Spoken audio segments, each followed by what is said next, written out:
The evening chill hung heavily as I stepped out of my car and into the neon glow of the strip bar. It was Mike's birthday, and despite my reservations, this was where he wanted to celebrate. The neon sign flickered unsteadily, casting a surreal light over the faces of my friends who had gathered, buzzing with a mix of excitement and booze. "Come on, it'll be fun." Mike clapped me on the back, his grin wide and infectious. I forced a smile, adjusting to the pulsing music that leaked out every time the door swung open.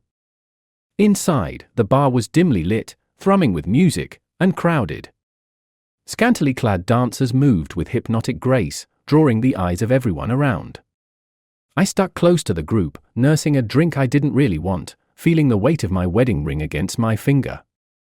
"Relax, man, it's just a bit of harmless fun," Pete whispered to me, noting my discomfort. I nodded, trying to shake off the unease that settled in my stomach. That's when I saw her, a dancer in a shimmering outfit topped with a striking bunny mask. She moved across the stage with a poise that was undeniably captivating, each step deliberate and alluring.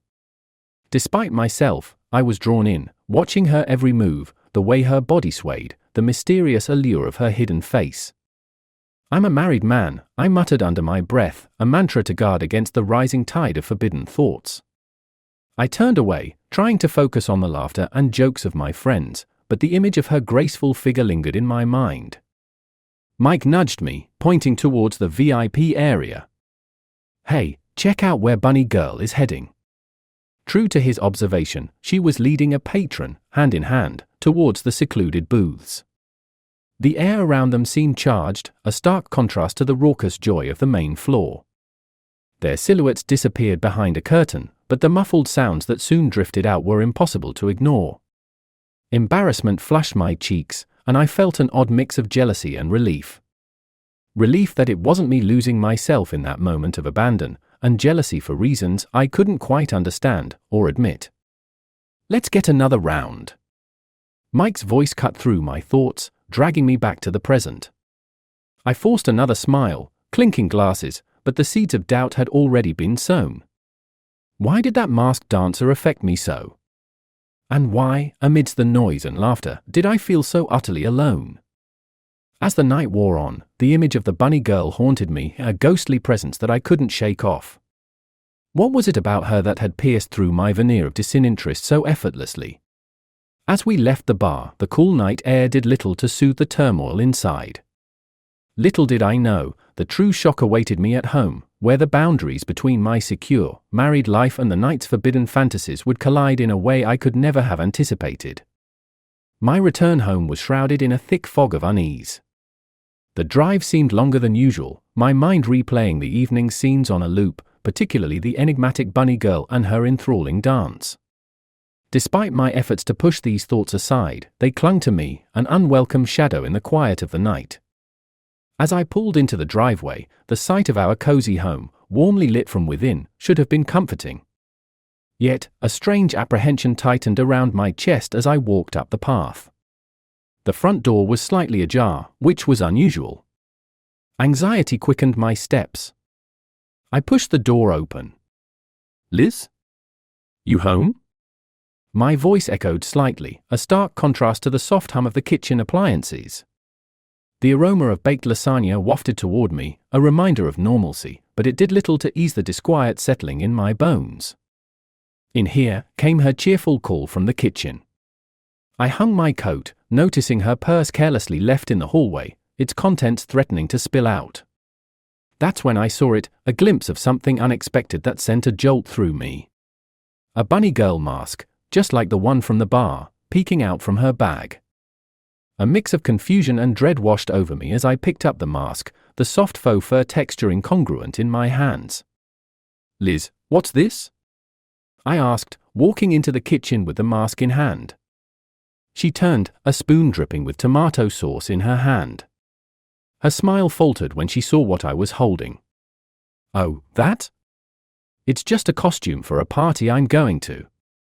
"A themed thing," she stammered, clearly caught off guard. "A themed party?" I echoed, skepticism coloring my tone. The pieces weren't adding up, and the sinking feeling in my stomach intensified. Yes, you know, like a masquerade, she replied, her voice a pitch higher than usual.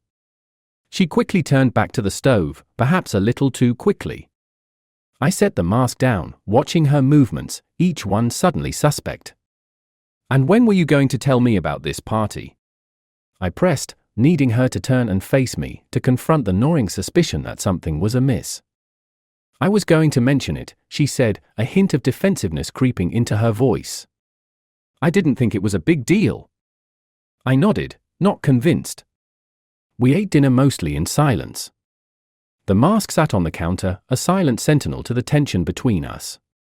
After the meal, I excused myself, citing tiredness, but instead of heading to bed, I went to the living room, my mind racing. The phone rang, shattering the silence. I answered. Hello? Hey, it's Pete. You left pretty abruptly tonight. Everything cool? I glanced back toward the kitchen, where Liz was cleaning up. Lowering my voice, I said, yeah, just tired. Hey, Pete, was there a woman with a bunny mask at the bar tonight? Pete paused, then chuckled. Yeah, caught your eye too, huh? She's a regular, goes by Marissa or something. Why? I clenched the phone tighter, a chill running down my spine. No reason, just curious, I managed to say, heart pounding. We said our goodbyes, and I hung up, my thoughts in turmoil. Was it possible? Was Liz leading a double life? The thought was ludicrous, yet the evidence was hard to ignore. I needed answers, but how far was I willing to go to uncover the truth about my own wife? As I sat there, the weight of my discoveries pressing down on me, I knew one thing for certain, the night was far from over, and neither was my quest for the truth. Sleep eluded me that night.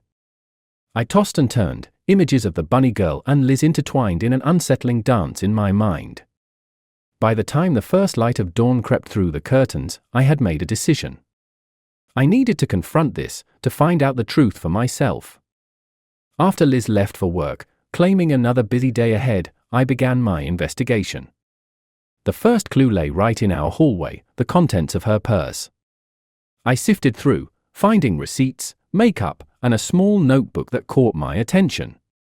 Flipping it open, I discovered a series of dates and times scribbled in Liz's neat handwriting, many marked with various initials including BG, Bunny Girl. This seemed more than coincidental.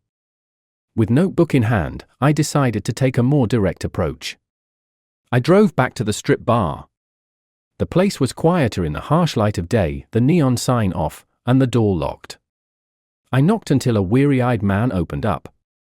Can I help you? He asked, squinting in the daylight. I'm looking for Marissa, the dancer, I stated plainly. The man's expression shifted to one of suspicion. Why? I think she might be someone I know. I just need to talk to her. The man studied me for a moment, then nodded slowly. She's here in the afternoons. Come back then. I thanked him and returned to my car, the hours until afternoon stretching out endlessly. I parked across the street, watching as patrons trickled in and out, my mind racing with every possible scenario. What if Liz really was living this double life? When the time finally came, I went back to the bar. The man from the morning let me in with a nod, pointing me towards the back where the dancers prepared. The hallway was dimly lit, lined with doors on each side. I heard laughter and music behind one door, and pushed it open. Inside, several women were getting ready, but my eyes were drawn instantly to the bunny girl mask on a table. At that moment, a woman turned to face me, her expression one of shock. It wasn't Liz. It was someone else entirely, someone younger, with strikingly different features. Oh, I stammered, the reality crashing down around me. I thought you were someone else. I'm sorry. Who did you think I was? The woman asked, her curiosity piqued as she eyed the notebook in my hand. My wife, I confessed, feeling a mix of relief and foolishness. I sifted through, she was leading a double life. The woman laughed, a light, easy sound. Well, I can assure you, I'm not her. But it sounds like you've got quite a story. Why don't you sit down, and we can talk? Her kindness in the face of my confusion was unexpected. I explained everything, from the party Liz mentioned to the bunny girl mask and the notebook entries. "You know," she said thoughtfully after I finished, "maybe these initials stand for something else. Maybe it's not what you think." I nodded, the tension easing slightly. "Yeah, maybe I'm just being paranoid. Or maybe," she added with a wry smile, "you just need to talk to your wife. Straight up, no sneaking around." I left the bar feeling a mixture of embarrassment and clarity. She was right, I needed to confront Liz directly. As I drove home, my resolve strengthened. No more doubts, no more fears. Tonight, we would talk, and I would listen. I would find out the truth, whatever it might be. The house was quiet when I arrived, the calm before the storm of truths yet to be uncovered. Liz was in the living room, her back to me as she gazed out the window. I paused in the doorway, gathering my resolve. "Liz," I started, my voice steadier than I felt. She turned, her expression unreadable. "We need to talk," I continued, moving to sit beside her. She nodded silently, the tension palpable between us. "I saw a bunny girl mask in your bag," I said directly, watching her reaction closely. Her eyes widened slightly, but then she sighed, a long, weary exhalation that seemed to carry more relief than surprise. "I was wondering when you'd bring that up," she said quietly. "So, it is what it seems?" I asked, bracing for the confirmation of my fears. Liz shook her head, a faint smile touching her lips. "No, not at all what you think. Remember my friend Anna from college? She's organizing a charity event, a masquerade. I agreed to help her." "A charity event?" I repeated, the pieces not yet fitting together. "Yes. The bunny girl mask is part of my costume. I've been going to meetings, planning sessions with Anna and others involved. I wanted to tell you in person, but you've been so distant, so preoccupied lately." I felt a flush of shame. Had my suspicions and insecurities blinded me to the simplicity of the truth? "Why didn't you just tell me?" I asked. "I tried, but you always seemed in a hurry or distracted. And I guess I like the excitement of planning something big like this," she explained, her voice tinged with guilt. I nodded, the relief mingling with residual confusion. "And the notebook with BG and other initials?" "That's for the event. BG stands for Big Gala, not Bunny Girl," she laughed lightly, her ease returning as the misunderstanding cleared. The absurdity of it all hit me, and I laughed too, a genuine, relieved sound. I guess I let my imagination run wild. Liz leaned against me, her head on my shoulder. "I'm sorry for not being clearer. And I'm sorry you felt you couldn't trust me." "No, I should have asked you directly instead of," I paused, remembering my clandestine trip to the strip bar, going on a wild goose chase. We sat in silence for a moment, the weight of unspoken fears dissipating in the light of our candid conversation. "Come with me to the gala," Liz said suddenly. "You'll see what it's all about, meet everyone. I think you'd really enjoy the cause we're supporting." I agreed, eager to make amends and participate in her world, which I had almost misunderstood so completely. The night of the gala arrived, and the venue was a flurry of masks and elegant attire. Liz introduced me to Anna and others on the committee, their warm welcomes easing any residual tension I might have felt. As the evening progressed, I was drawn into the spirit of the event, impressed by the dedication and joy around me. But the true surprise came when it was announced that the evening had raised a significant sum for the local children's hospital. Liz squeezed my hand as she took to the stage to thank everyone, her confidence and grace never more apparent. As she spoke about the importance of community and support, I couldn't help but feel an overwhelming pride in her, and a profound relief that my unfounded suspicions hadn't damaged something so valuable.